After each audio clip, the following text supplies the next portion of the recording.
dubartiin mana seeraatti hiikamte baaxilanii hiikamne ta koortiitti gartee faranjiin hiikte hin hiikne hin hiikam abadan akkas ta'uu beek idan gostillee lafaa kaatee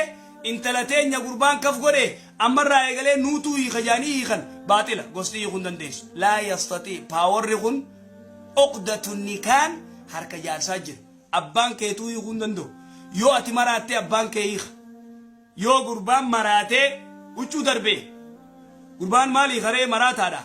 yookaan qaadii yookaan abbaa gurbaatu hiikaa jechuun tala kana duuba gartee asuma gostii gurbaarraa hiiktee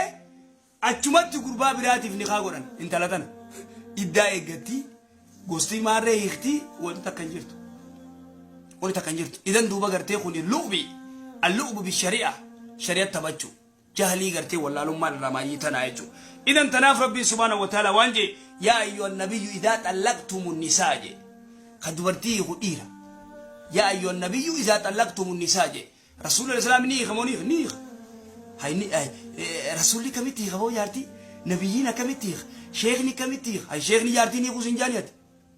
إيجا شيخني تكو يو يارتي تنايخه تبرافو دي مال تقاجا